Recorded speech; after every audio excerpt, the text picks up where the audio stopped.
Somali Relief Network North America oo ah hay'ad 25 sano oo la soo dhaafay ka shaqeynaysay hawlaha samafalka gudaha Soomaaliya ayaa munaasabada ciidda awgeed 40 neef oo ari gaarsiisay dugsiga lagu magacaabo Darul Xanaan oo ah goob wax lagu baro laguna xanaanayo carruurta agoonta ah ee ku nool magaalada Qardho ee xarunta gobolka Karkaar.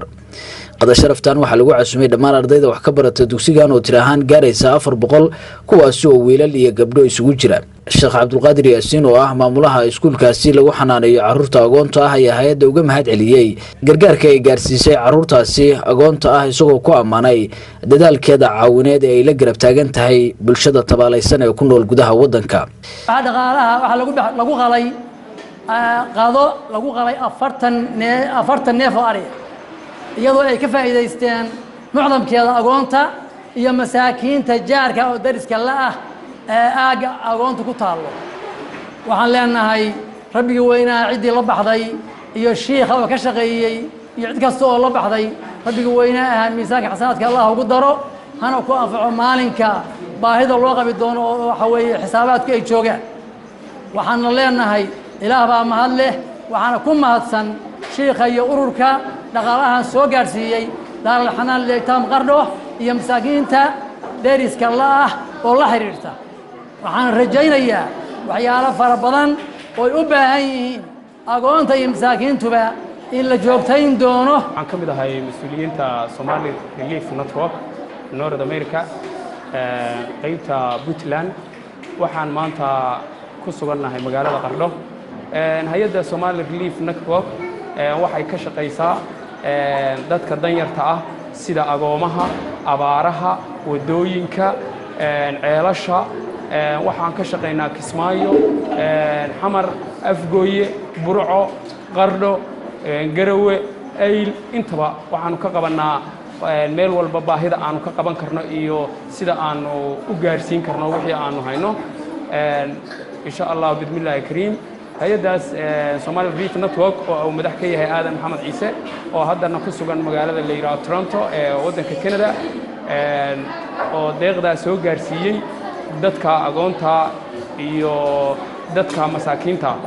waxaan halkan aad iyo aad hambalyo uga direynaa cidii baxsatay.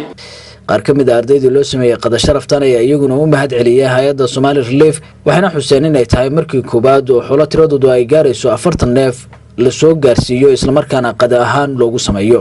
anigoo ardayd ka tirsan iskuulka agoonta waxaan halkan ugu mahad celinayaa ururka muxsiniinta ah Somali Relief Network iyo gudoomiyaha Aadan Gadaale halkan nagala soo qaatay munaasabada ciida. waxaan mahad celin u dirayaa ama salaan Aadan Gadaale oo maanta halkan ugu soo gaarsiiyay qada marti sharaf ah.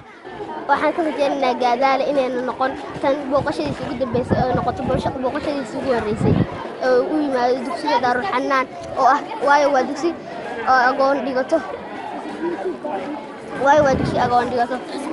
waxaan uga mahad celinaynaa qada sharaftan bar labaad iyo bar saddexaad. Sheekh Aadan Maxamed Ciise Gadaale oo ah gudoomiyaha hay'adda Somali Relief Network North America oo ku sugan dalka Canada oo munaasabada qada sharafta khadka telefoonka kaga qayb galay ayaa sheegay in hay'adda ay ka go'an tahay garab istaaga walaalaha u baahan taakulaynta.